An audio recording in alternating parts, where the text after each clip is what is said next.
So we're like 8 months in now? Yeah. Or 9 months, I think we're? 8. 8? Mm-hmm. I don't know, I think it's kind of crazy thinking that. It is crazy.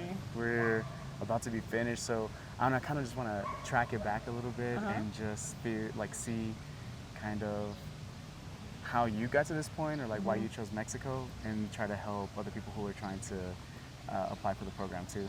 Yeah. But a little bit more about, I guess, your background. That's what I'm kind of curious, what experiences you had from an academic perspective and a professional perspective that made you a good candidate for this program, the Binational Business Program.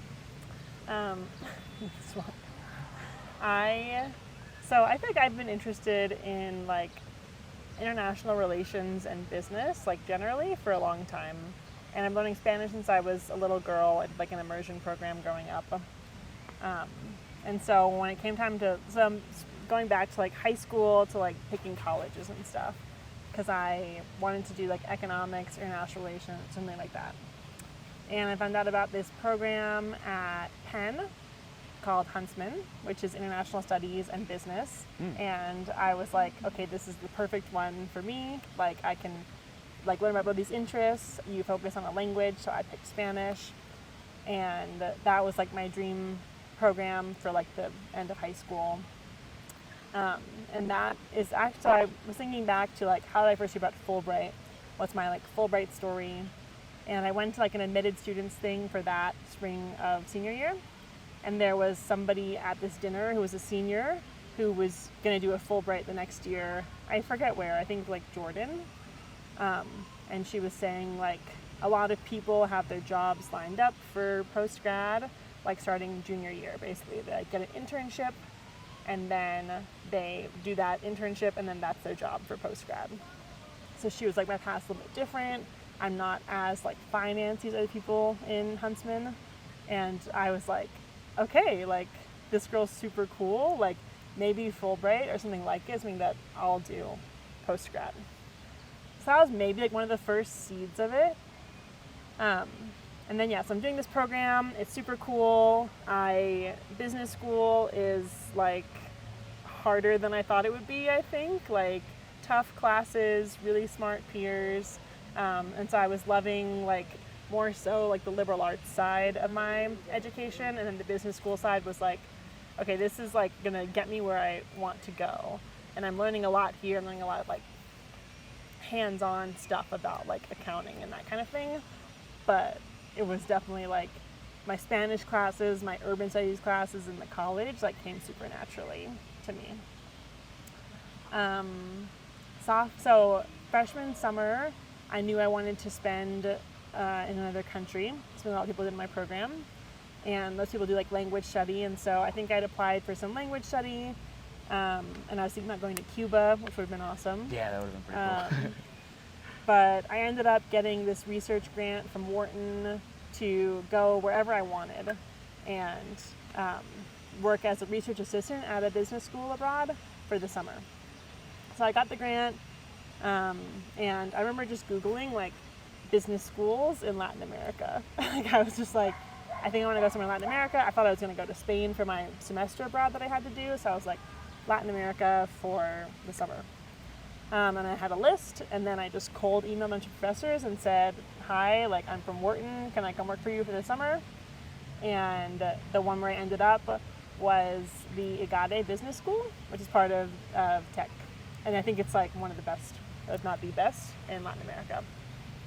And I was with this professor named Annabella, and she was leading this research group about strategy and management in emerging economies. So I loved that summer. It was definitely I didn't really think about it a lot beforehand. I was just I'm going to Mexico. Bye, mom and dad. It'll be fine. I have this grant. It's all good. And then the work here was interesting, and I learned a lot about Mexican business culture. That was kind of the start of learning about it. And I loved being in Mexico. I was definitely a little bit lonely. I was traveling all around the country, meeting people, but not as outgoing, I think, as I am now. And so I spent a lot of solo time too, which was fine.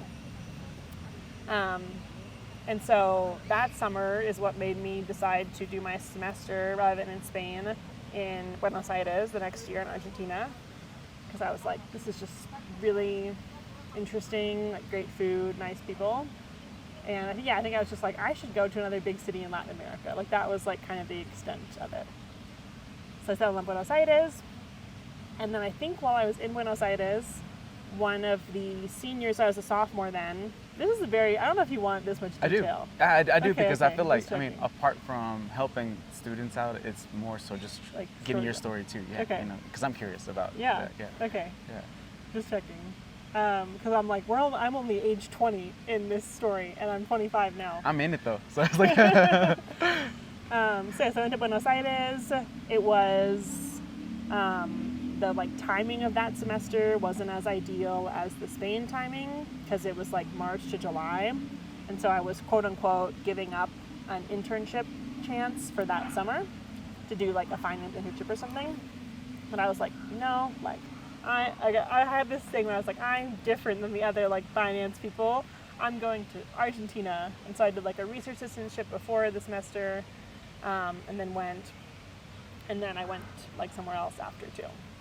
So while I was in Buenos Aires, one of the seniors in my program, they had this thing where my program's Instagram, they like post what everybody's doing post-grad around like the end of the school year, which is a little bit, it's nice, it's cool to see what everybody's doing. It's a little bit stressful too, when you're seeing what everyone's doing and you're like, everyone's doing amazing things. But so there's a guy who was off to do this program in Mexico, post-grad. And so I maybe heard of the program before. I definitely like had Fulbright in the back of my head still from that first girl I talked to, but also like my advisors in undergrad where I was like, I think it's really cool to be abroad. Like I think these fellowships are really cool. And so I'd like had my eye on Fulbright for a while. And so then I'm reading and it's like, okay, this guy, Mark's going to Mexico and he's going to work at a business in Mexico and take MBA classes while he's there. And then after that, he's going to go into consulting, which is what he'd done his internship in. And I was like, okay, this is the program. I was like, it's in Mexico City. I've been to Mexico City for like 2 weeks the summer before and had totally fallen in love. And then here's this chance to do a Fulbright, which I'd known about, which I thought was cool and was like, you know, a good career thing and like a respected thing to do. And it was like, I didn't really want to do like English teaching or research, which I knew were other Fulbright options. I wanted something like a little bit more directly related to like the other work that I was doing. And I remember like I met a friend in Buenos Aires who like had also, she was a year older than me and she also had her eye on this program. And so she was like applying for it like that coming year. And the one, like living in Buenos Aires solidified wanting to do this for me, like living in a big city with great food. And they shut off the fountain. That helps with the noise a little bit, probably. Yeah. Buenos Aires, yeah. And I did like a mini internship while I was there too. That was like at a venture firm in Buenos Aires. So that was like learning a little bit about like startups in Latin America too. So that was super cool. And then I think I kept this dream thinking about Mexico City, about doing something abroad in Latin America throughout like junior and senior year. And then junior summer was when I started working on my Fulbright like application. And so I think around junior fall, I had the summer after junior year is when I was doing it. I think junior fall, I had like started talking to people in the fellowships office that they have at Penn. I think I've been referred by like my program advisor, and it was like, you know, here's what I'm interested in. And they gave me some of the programs, and then we just started thinking about like what the timeline looks like, what materials I need to get, and how to put together like a compelling application for Fulbright. So I started writing my Fulbright essays like summer 2020, junior summer, and submitted them to Penn before the first day of school senior year. And then there's like this on-campus process where your school can kind of like, I think it's called like applying through the school versus at large. Yeah. And so they helped me like review my essays and work on some of them. I like talked to a professor. I got recommendation letters over the summer, and then submitted the application in October of senior year. And so I was also like applying for other jobs. I applied for like another fellowship called Princeton Latin America, which is also like puts you in like a nonprofit work placement in Latin America. And so, yeah, when people asked me what I was doing post-grad, I was like, I really want to like do a year in Latin America, hopefully through Fulbright, and then go into consulting. And so I'd gotten a consulting job to like that fall. And so then so that was like, yeah, that's how I heard about Fulbright, how I sent the application. Yes, but like what made me a good candidate? I think I was a good candidate then because of my like academic experience and like having been to Latin America, but I didn't get it then. I'm a 2-time applier for Fulbright. I think that year was really difficult because of the pandemic, or like everybody who'd gotten it in 2020 like had the option to roll it over to the next year. Yeah. And so they gave out like very few grants. But regardless, I was like, okay, like Fulbright dream that we had no idea if it would happen, if like everything was so uncertain with COVID. But regardless, like that spring I found out I didn't get it. And I was like, wow, like what the heck? It seems like this whole like living abroad dream isn't happening in 2021, at least not how I'd envisioned it. So I moved and my friend who I met in Argentina, who applied for Fulbright too, didn't get it her senior year, and then also didn't get it the next year when we both applied. So yeah, it super was a bummer. competitive. It's a really competitive program. So I know it's tough when you don't get it, because I remember when I was looking at applications or like on Reddit about people who were applying and they don't get it and things like that. I'm like, man, it sucks, but it's also kind of like, okay, especially during COVID, because I think they only handed out like maybe 3 to 5 new applications or something like that. So as opposed to like the 16 slots they have. Yeah. So this is after senior year? Like okay. Yeah, so I had applied to do it like right after college. Okay. That was how I pictured it. Fulbright for a year and then work in consulting. And so I was like, okay, I guess I'll just like work in consulting then. Like I had this job lined up. I was excited about it because I was going to have a chance to focus on social impact consulting and work with nonprofits a lot. And then, that summer I had always pictured before COVID doing like a big international trip with my friends. And we did a trip like all over the US, which was still fun, but it's just like, not how you pictured it. So I moved to Dallas with my job. Dallas was also not somewhere that I pictured myself. Like I grew up on the East Coast, went to school in Philly, and everybody was like, why are you moving to Dallas? And I was like, oh, that's where my job is, and it's warm and young and affordable. Like it doesn't seem like a bad place for me right now. I think my first couple months in Dallas was a little bit like, what am I doing here? Like, okay, I'm getting used to this new job. I think I like working, actually. Like, I think I'm doing well in this job, and I like having projects and coworkers. Like, I liked settling into the adult world, even though I was, like, missing my college friends and making new friends and going to a new city and everything.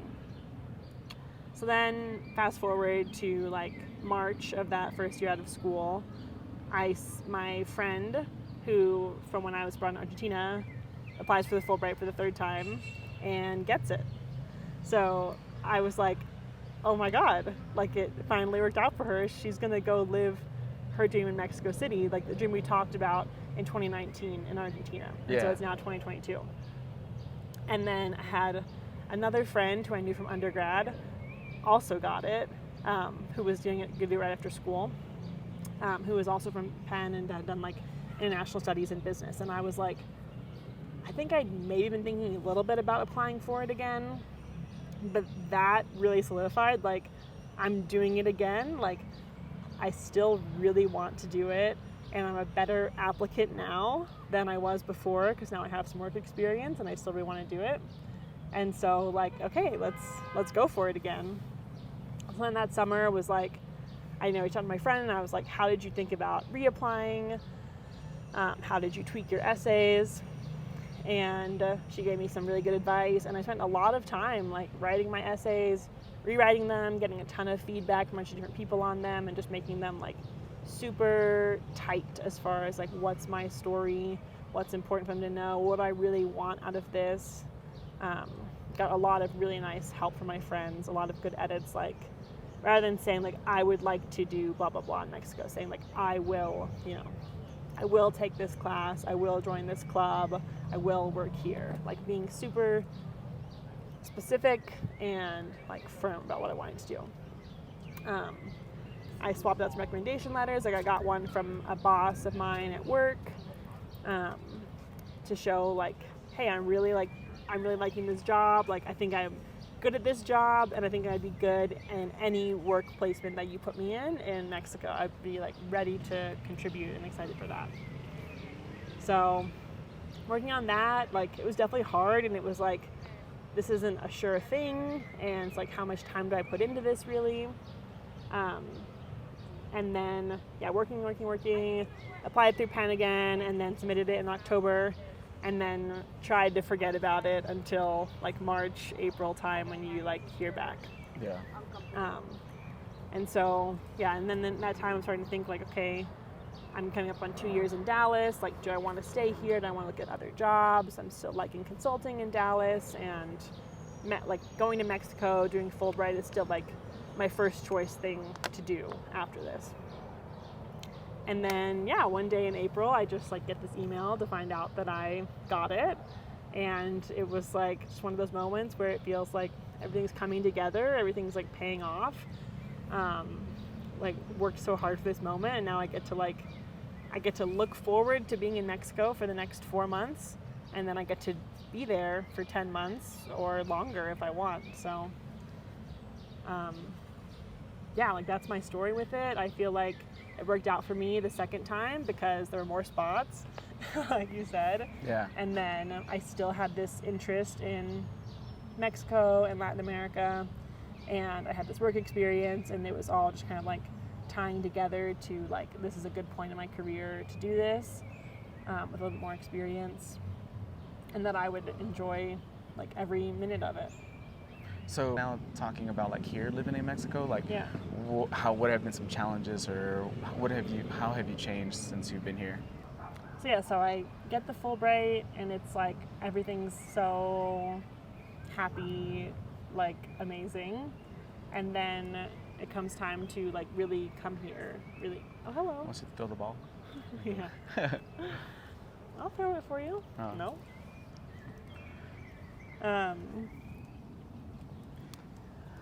I like actually had to leave Dallas and was like, okay, like this is an amazing reason to live, like to leave. Like I wouldn't change it, but it is like a little bit bittersweet to be leaving.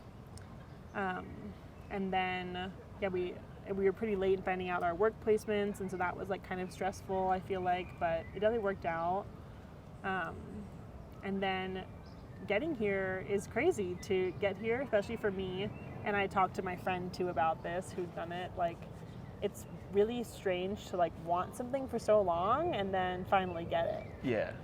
Like, it's really beautiful and exciting, and it does make you like not take it for granted. And I walk through this park on my way to work every day, and I'm like, this is my life. I'm like going to work in Mexico. It's amazing.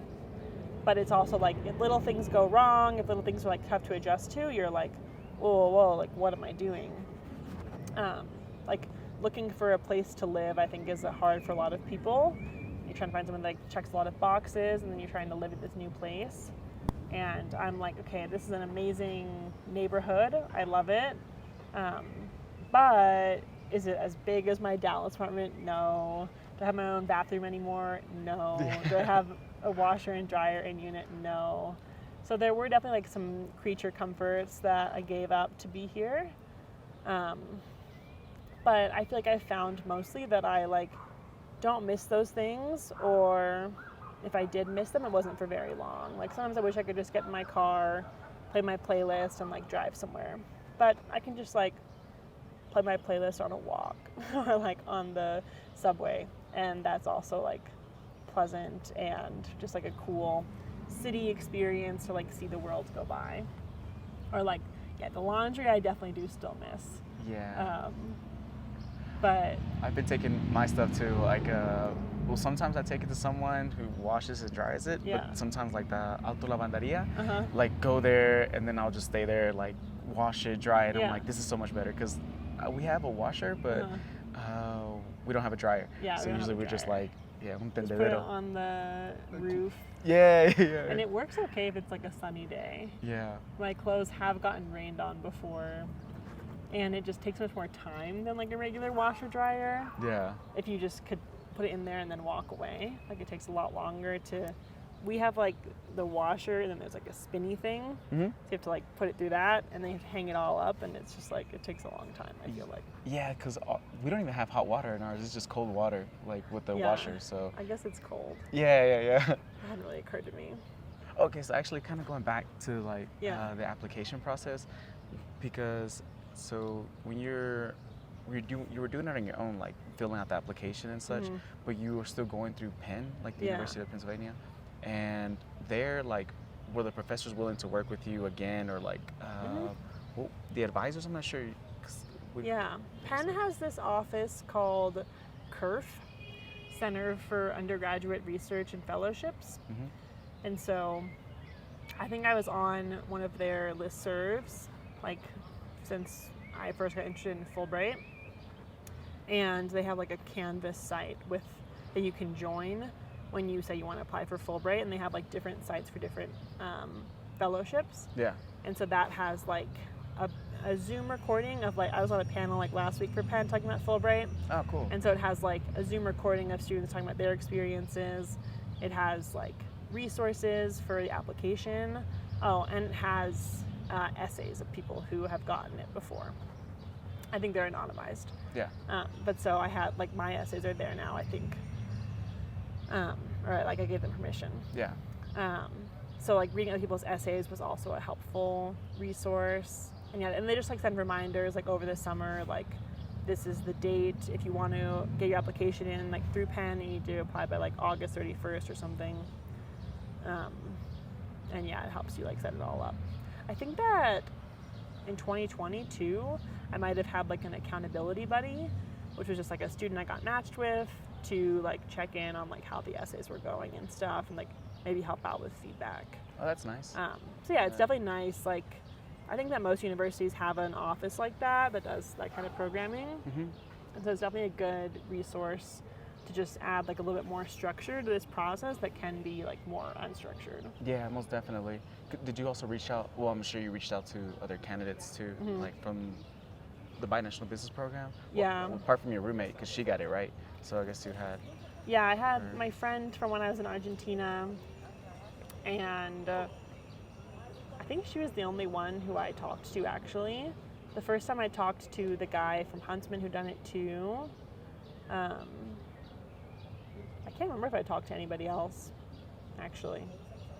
But I think I just like had this good relationship with this friend, and she gave really great advice, and we like had a lot in common, and so I didn't really feel like I needed more like BB specific info. Yeah. Okay. Cool. And now that you're here, now that we're 8 months in, Yeah. well, what does it feel like?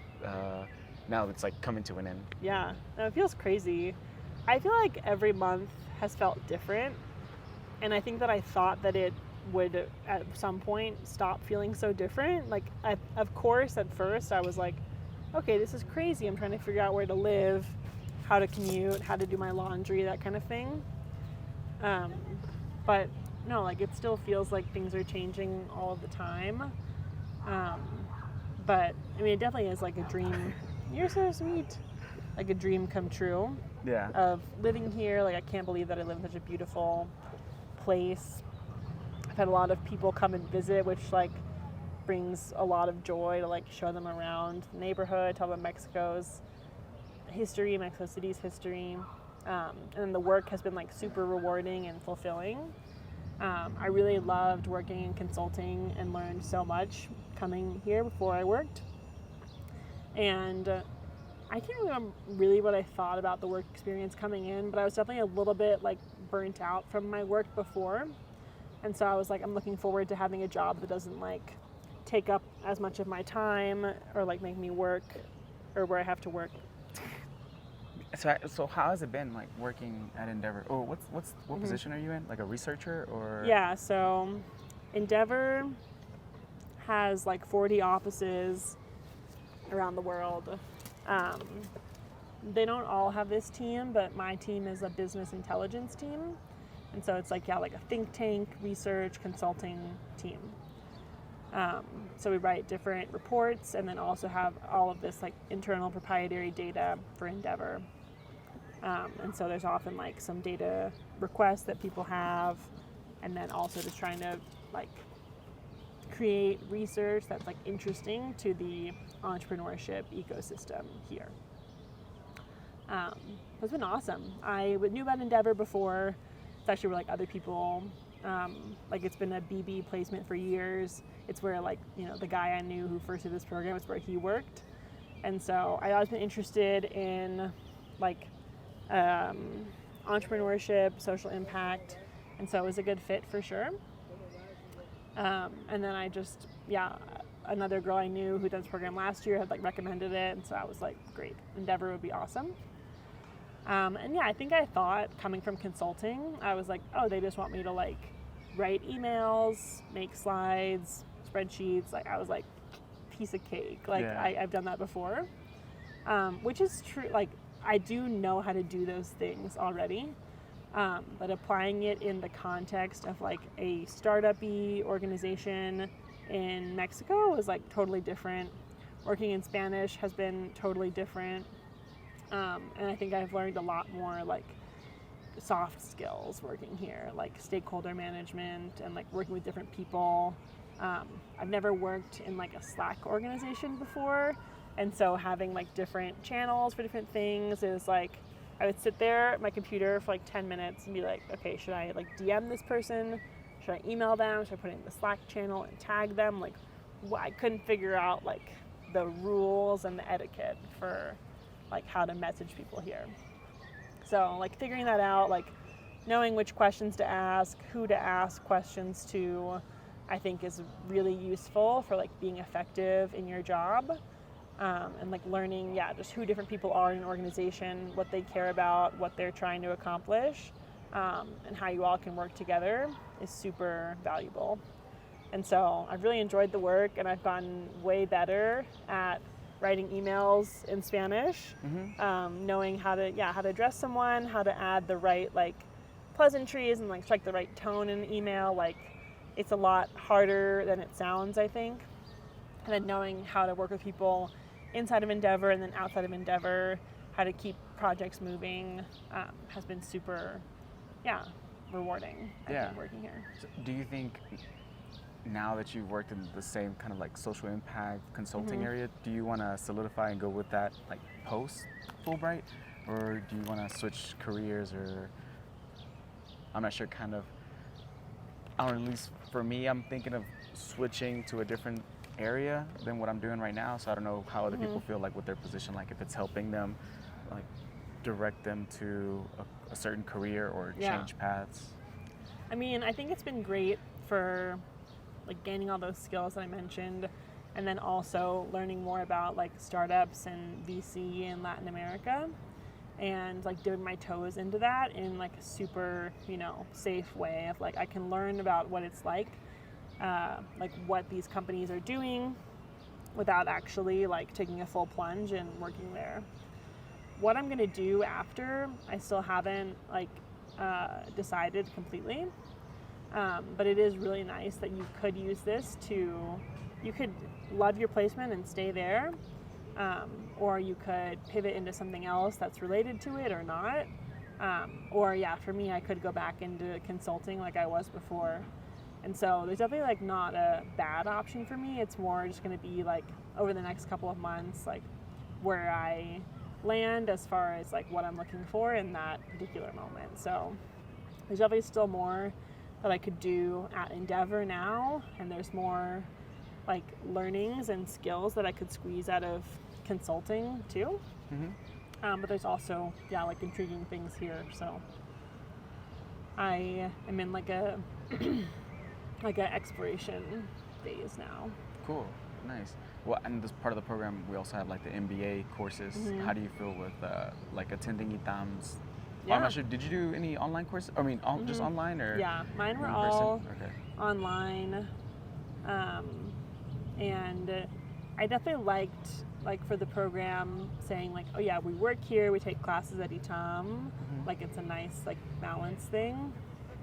Right now I'm taking a class where we're working in R, which is new to me, and so I think that'll be a nice like skill that I can take with me after this.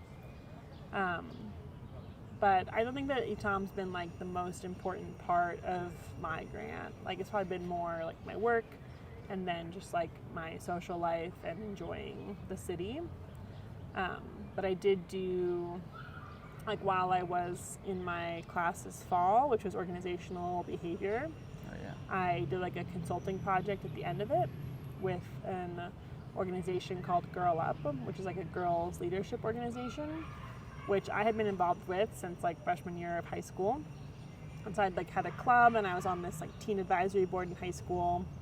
And then I'm still like in contact with them, and I, in my sophomore year of college, went to Estonia and did like a program with them. Whoa. So I'm like, I have a lot of love for Girl Up. And so like through one of my classes and then like through some like outside of class work too, like worked with them on some, like consulting for like how they were running their organization and like how they could improve. And so that was also really rewarding and fun, and kind of like full circle of like Girl Up was some of the first like international work that I did.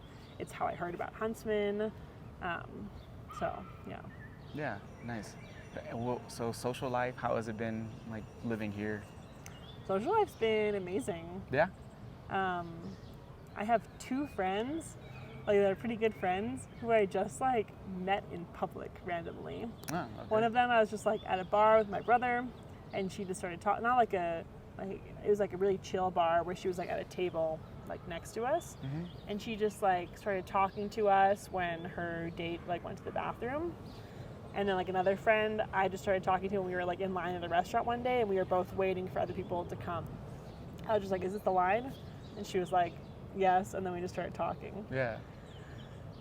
And so I love like the cohort. I have some really good friends from the BB cohort. And then I really love people at my work too, like socializing with my colleagues, eating lunch with colleagues. Like that's been really fun. And then I've just met a ton of cool people, like Mexicans and other foreigners, whether just like out and about or, like online or through like friends of friends too, like kind of starts building on itself, or people introduce you to people. So yeah, I just love like constantly meeting new people, and like sometimes you just have no idea what's in store for you for the weekend, and then you're like with some new friends. Like last weekend I went to this Red Bull soapbox race. I saw that. Yeah. That was really cool. It was really fun. And it was just like, it was a friend who I met outside of the restaurant. Was like, you want to come? And it was like a bunch of her friends from, like she grew up here, a bunch of like her brother and like friends from forever. Yeah. And me. Yeah. And I'm just like, wow, like what a crazy little life. So yeah, social life's been really fun. Yeah, I think I don't know, at least now I feel that the longer I've been here, the more I want to stay. Like at least now I'm just like, I think I want to at least extend until August, like until the visa ends. Yeah. But that's kind of what I'm thinking. Yeah, I'm trying to just see if I have enough money. That's the biggest thing. But yeah, I guess maybe that's another thing that people. Oh, okay. When people ask you questions, because I know they've reached out to you, like what are some things that they want to know about the program or about you? I think level of Spanish, because some people have asked me that. They're like, yeah. like how advanced do I need to be in my Spanish in order for me to like apply to the program? To apply, I feel like you don't need to have like super advanced Spanish, but to get it and to do the interview, or like do the interview and to actually do it, I think you do. Yeah. Like the interview is all in Spanish, and so it really helps to have your Spanish be like fresh at that point, not oxidado, like rusty. That's the word somebody used to describe their Spanish in an interview. And then I think living here, I would say my Spanish had kind of plateaued, and then this was the only thing that was going to make it like go up again. like actually working in Spanish, being immersed, like I found that being in with my colleagues at lunch speaking Spanish is totally different than like a one-on-one convo in Spanish, or like listening to a recording in Spanish, or being in a class in Spanish. Right. Like in a group, making jokes, using a lot of slang. It's like, okay, like what was that word? Like, what do you? No mames. Okay, write that one down. Like, there's a ton of slang. So yeah, I think you need to have like a pretty advanced level of Spanish, or be like working to get there, and then being here will help a lot too. But again, like you do have to be committed. You can't just like be speaking English all the time, you know, outside of work, or like translating everything for work. Like you'll be a lot happier if you commit and like really try to immerse and speak Spanish as much as you can. But yeah, so people have asked me that. I feel like they mostly ask me like how to get it and like tips for applying and the interview. And then they just want to know, yeah, like what's it like what's been challenging. And I think company matching like mystifies people a little bit. Like the fact that you sign up for the program without knowing what your work experience is going to be is kind of crazy. Yeah. Because like, you know, they pick people who are independent and adaptable and excited. And so it's, yeah, I was like 10 months, like throw me into whatever. Like I can handle anything for 10 months. But like you do want to really think about what you might want to do, and then be really thoughtful in your interviews, and then with like the list of companies and the ranking process. Yeah, I think those are like the main things people want to know about. Yeah. And for you, like what were some goals that you had coming into the program? Like, yeah, I guess coming to Mexico. Yeah.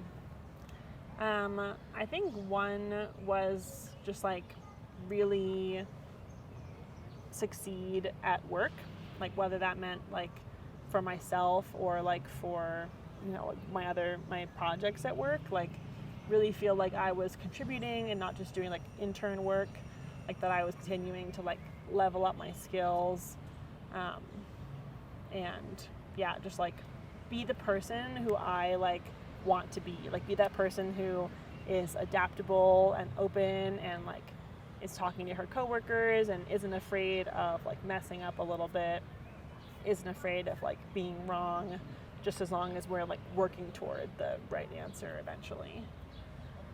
So yeah, like the work experience has definitely been really important to me, and like a central part of my, like that's not everybody's experience. I feel like some people are like, for me it's more important what I'm doing at ITAM or like with volunteering, but for me, like, I think work was like really one of the main things. And then I think just getting to know the Mexican like culture really deeply. So like in part that was like the professional work culture, but also like making friends who are Mexicans, living with Mexicans, getting to know like little slang words, but also, you know, knowing little things about how to talk to taxi drivers and waiters, and like how to be the most like polite, gracious like guest that there is somewhere. Yeah. Seeing a ton of Mexico was a goal too. Where have you been? Like, do you remember all the places you've been? Yeah, I've done more traveling the past couple of months, and I think the first couple of months was like settling into the city. But then like we had the midterm reunion with Fulbright in January, which was in Huatulco, the beach in Oaxaca, which was awesome. And so I did some traveling like around the other beaches then too. And then with my family, I went to Quintana Roo, which was really nice. Been to lots of pueblos like that you can just take a bus to from here. So like Cuernavaca, Tepoztlan, Puebla, Guanajuato, San Miguel de Allende. Those are all amazing. Like you can just decide, you know, in the morning, I'm going to take a bus to Guanajuato. Well, Guanajuato's a little bit farther. Yeah. I'm going to take a bus somewhere, and then you're just like there a few hours later, and you're in this beautiful like Zocalo square, these churches and buildings and delicious food, and plenty of these places like you can kind of get a good sense of in a day, but you can also like stay for longer if you want. And so I definitely like, I love pueblos, but also beaches. I just went to Merida, that was really cool. Going to Chiapas in a few weeks. So yeah, I think I've been like a lot of places in Mexico, and they're all so different from each other, and I've seen really cool cities, but also beaches and nature. And I just have a lot of these moments of like wonder where you're just like looking at a beautiful view, or you're just sitting at a really pleasant like cafe or restaurant on a square, and you're just like, this is really like my life. Yeah. Like, this is so beautiful. I'm constantly like seeing and being exposed to new things, meeting new people. And I'm working here, and like it's helping, this is a great professional experience. And yeah, it's just like a win-win-win. Yeah, most definitely. I feel like it does help us grow like personally, professionally, and from an educational standpoint. Do you have a master's also, or just your bachelor's? Okay. Yeah. Do you think you'll go back for like a master's in something, or? I thought about it. I'm not like opposed to it, but I'm also not like making super concrete plans. A lot of people do. Like a lot of people are studying for like the GMAT or the LSAT. Like there's probably people who want to be lawyers, even though this is like a more businessy program. But for now, I'm just like very content working here, and I think it's kind of going to depend on what I could get from a master's, like what I could learn if I want to go back. Yeah. Nice.